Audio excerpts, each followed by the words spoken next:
My name is Nick, and if you had asked me 10 years ago about my family, I would have said we were close. Back then, I thought blood ties meant everything. Now, standing where I am today, I've learned the hard way that family can be the source of your deepest wounds. My catering company, the one I built from scratch, is thriving, but it didn't come without sacrifices. Most of those sacrifices revolved around my family. After my mother passed away, everything began to crumble. My father, Robert, remarried a woman named Karen not even a year after the funeral. Karen, where do I even start? She was charming on the surface, always smiling, but it didn't take long to see through the act. Karen had a way of making her preferences known, and I was never one of them. She adored Matt, my younger brother, showering him with praise and opportunities. But me? I was the problem child. It became clear that Karen wanted a fresh start, and I was a reminder of the life my father had before her. I remember how she'd subtly suggest I was better off living independently, even though I was still grieving. Robert, blinded by love or perhaps relief at having someone fill the void my mother left, sided with her. My protests fell on deaf ears. Matt's life was golden by comparison.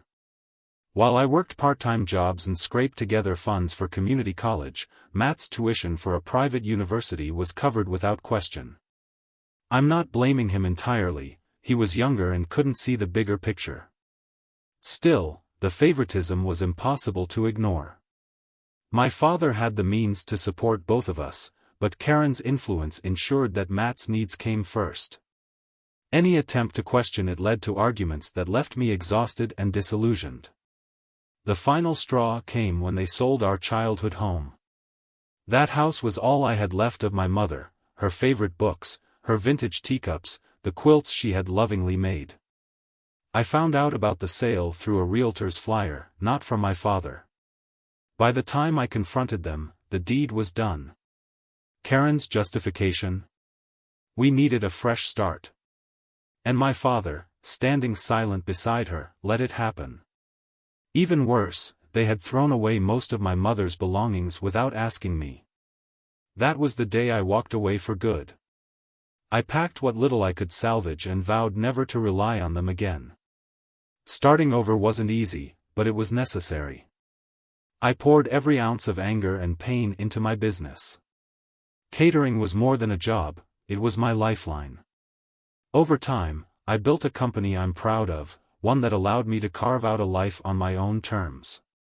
I kept my distance from my family, blocking out the bitterness and hurt they had caused. Occasionally, I'd hear through mutual acquaintances that Matt was doing well, and Karen was still her polished, condescending self.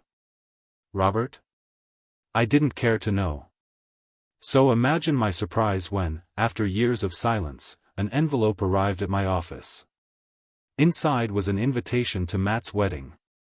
The wedding of the brother who'd stood by as our family fractured. At first, I thought it was some kind of joke. But then I saw the note attached. It wasn't from Matt but from Robert. He wrote about wanting to rebuild what had been lost, about missed opportunities and regrets. He asked me to come, not just to celebrate but to mend bridges. I'd like to say the words softened my resolve, but they didn't. If anything, they reopened old wounds. How convenient to want reconciliation now, after all these years.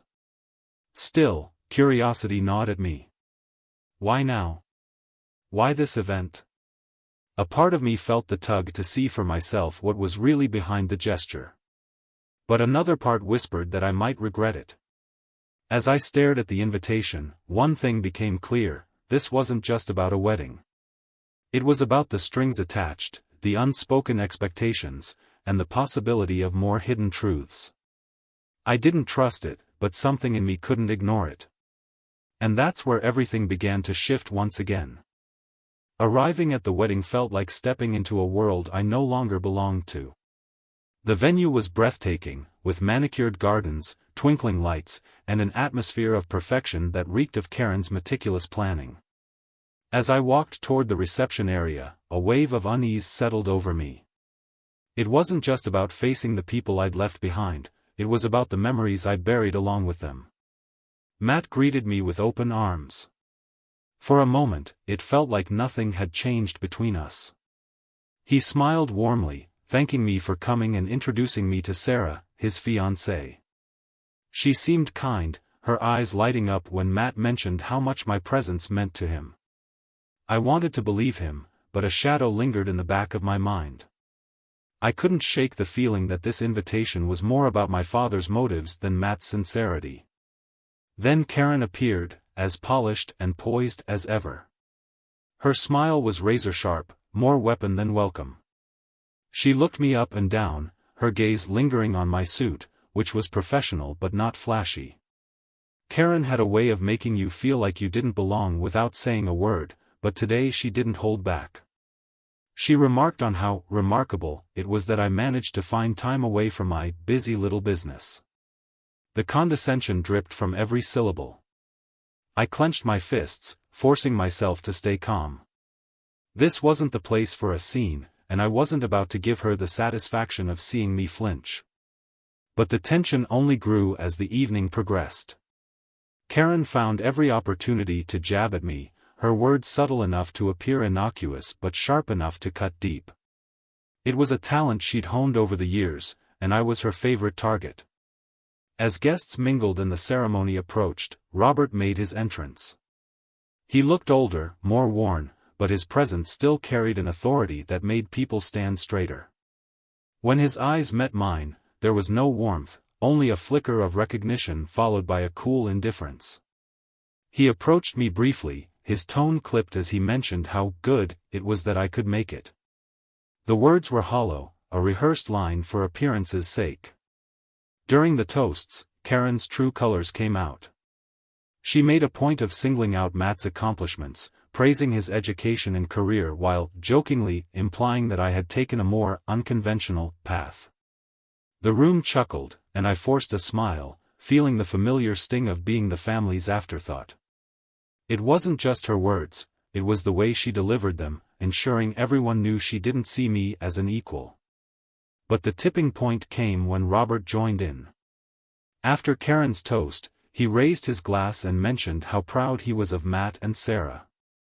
Then, almost as an afterthought, he turned to me, his voice carrying just enough edge to cut through the crowd's hum. He commented on how he hoped my presence wouldn't disrupt the joyous occasion, implying that my track record of trouble was well known. The guests murmured uncomfortably, and all eyes turned to me. I felt my face flush with anger and humiliation. This was supposed to be Matt's day, but it was quickly becoming a stage for Karen and Robert to remind me of my place. I wanted to leave, to walk out and never look back, but something held me there. Call it pride or spite, but I refused to let them see me break. Then, the moment of clarity struck.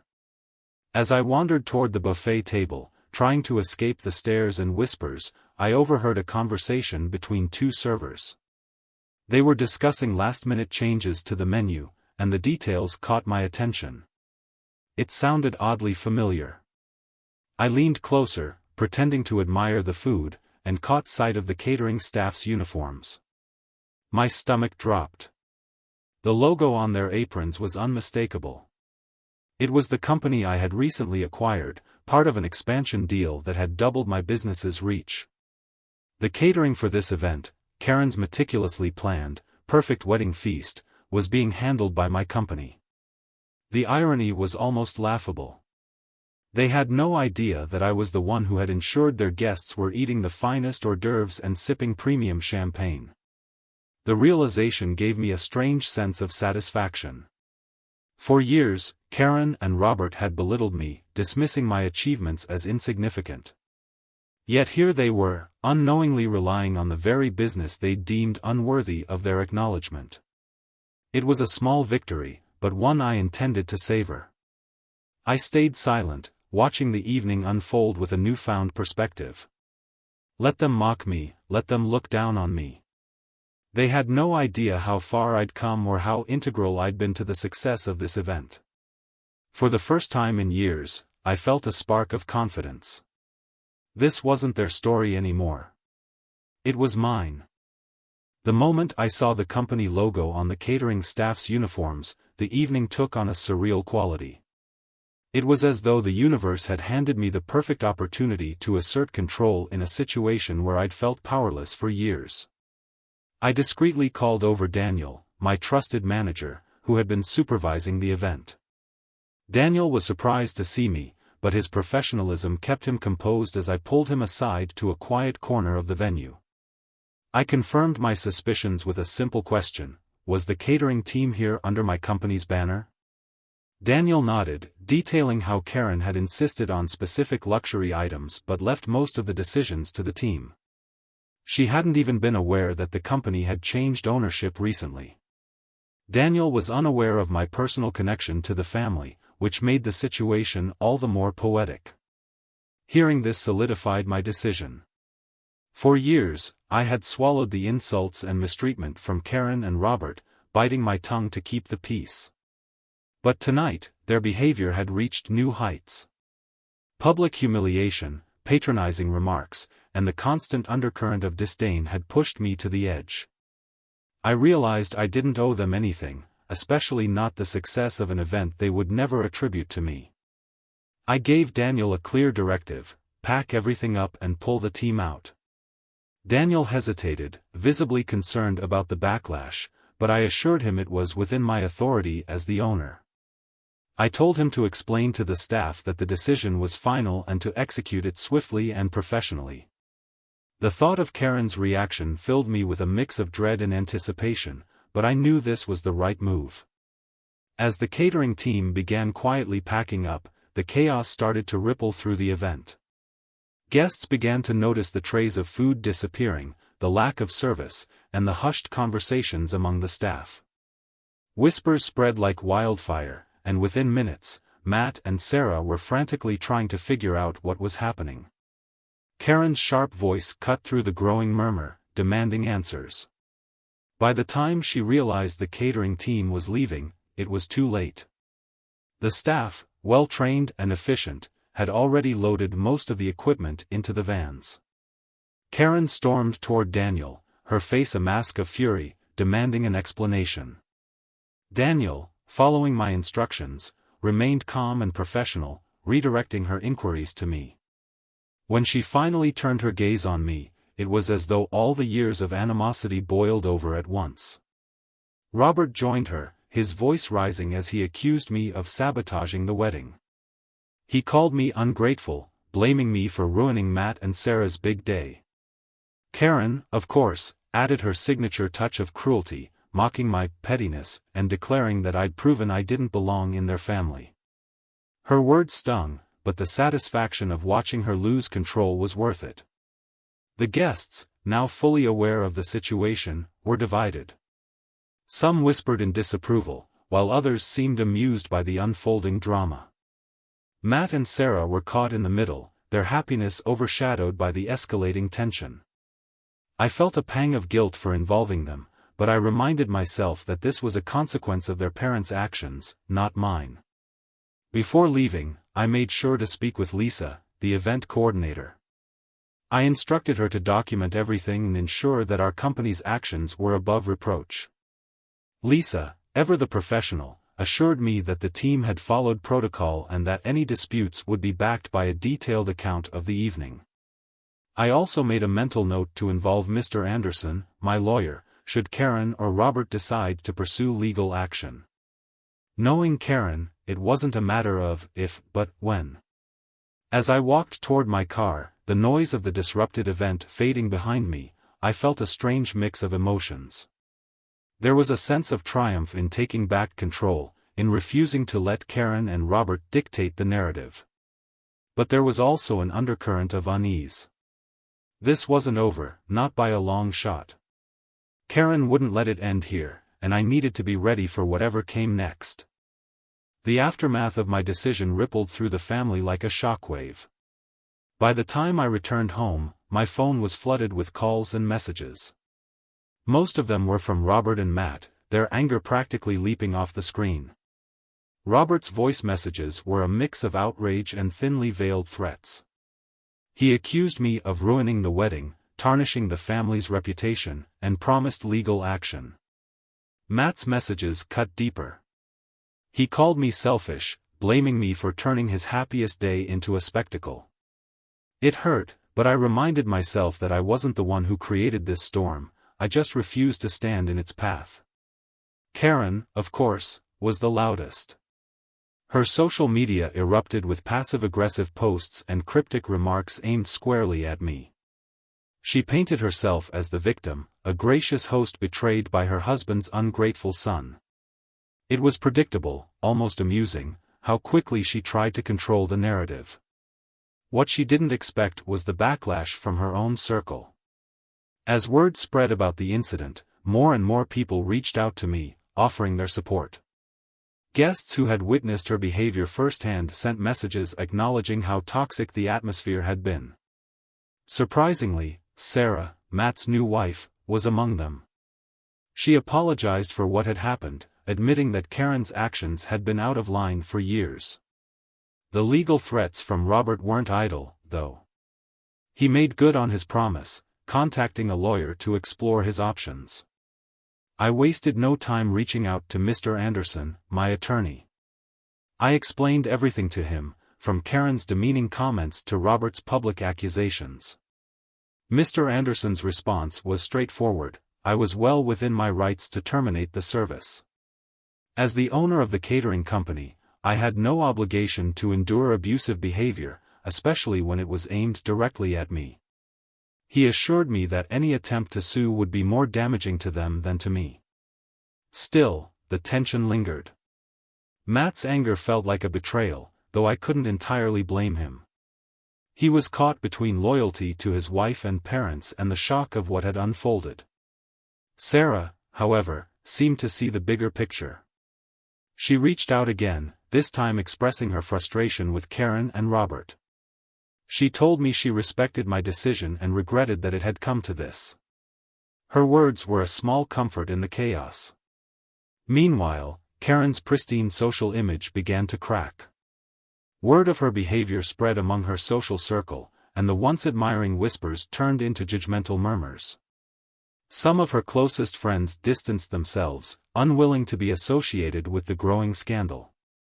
It was ironic to see her carefully curated facade unraveling, a consequence of her own actions. Amidst the fallout, something unexpected happened. The very public nature of the event drew attention to my business. Several guests who had been impressed with the quality of the food and service reached out to book future events. It was a strange twist, benefiting from a disaster, but I wasn't about to turn down the opportunities. Each new inquiry felt like a small victory, a reminder that I had built something worthwhile despite everything. The days following the wedding were a whirlwind of emotions and decisions. I found myself reevaluating my relationship with my family, questioning whether reconciliation was even possible. Robert's threats and Karen's manipulations only solidified my resolve to maintain my distance. Matt, on the other hand, was harder to let go of. Despite his anger, I could tell he was struggling with the weight of the situation. Part of me hoped he'd come around, that he'd see through Karen's influence and understand my perspective. For now, I focused on moving forward. The support from Sarah and others reminded me that not everyone saw me as the villain Karen tried to paint. I channeled my energy into the business, using the influx of new clients to distract from the family drama. As the dust settled, I began to realize that this wasn't just an ending, it was a new beginning. One where I could define my own worth, free from the shadows of a family that had never truly seen me. The fallout from the wedding lingered for weeks, but eventually, the dust began to settle. One evening, as I was closing up the office, I received an unexpected call from Matt. His voice was quieter than I'd ever heard it, filled with a mix of regret and vulnerability. He admitted that he had been unfair, letting his anger cloud his judgment. He spoke about how Karen's influence had shaped so many of his decisions, pushing him to side with her even when it felt wrong. It was clear he was carrying a heavy burden, one that he'd finally decided to confront. Matt's apology wasn't just about the wedding, it was about years of silence and complicity. He opened up about the strain Karen's control had put on his relationship with Sarah. He and his wife had started discussing ways to break free from the financial grip Karen and Robert held over them. Matt confessed that he envied my independence, my ability to walk away and build a life on my own terms. He wanted that for himself and Sarah, and he asked for my support as he navigated this new path. Hearing Matt's honesty was both relieving and bittersweet. I could see the cracks in the facade he had been forced to maintain, the struggle to reconcile his loyalty to our family with the need to protect his own happiness. I assured him that I would support him, but I made it clear that my boundaries with Karen and Robert were unshakable. Their toxic influence wasn't something I was willing to endure again, even for Matt's sake. Over the next few months, Matt and Sarah began to disentangle themselves from Karen's grasp. They moved into a modest home that they could afford on their own, stepping away from the lavish lifestyle Karen had used to keep them dependent. The change wasn't easy, but it brought them closer together. Sarah's gratitude for Matt's growth was evident in every interaction we had. For the first time, I saw my brother standing on his own 2 feet, free from the strings that had once controlled him.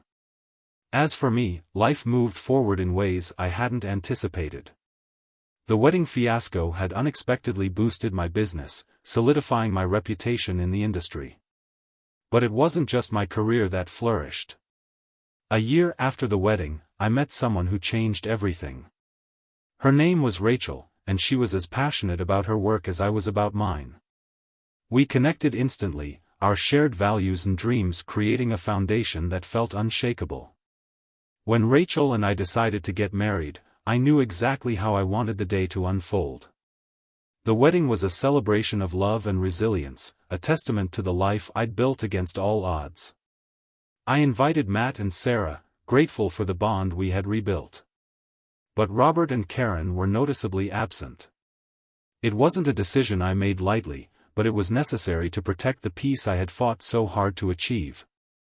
The wedding was everything I could have hoped for and more.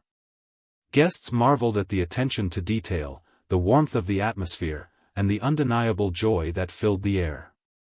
Social media exploded with praise, dubbing it the wedding of the year. For the first time in a long time, I felt truly content, surrounded by people who celebrated me for who I was, not who they wanted me to be. As the night wound down and Rachel and I shared our first dance, I found myself reflecting on the journey that had led me here. Life had taught me some hard lessons about boundaries and self-worth, about the importance of letting go of people who diminish you. My family's betrayal had been painful, but it had also been a catalyst for growth. It forced me to carve out a life that was authentically mine, one where I didn't need validation from those who refused to see my value. Looking across the room, I saw Matt and Sarah laughing together, their faces lit with genuine happiness.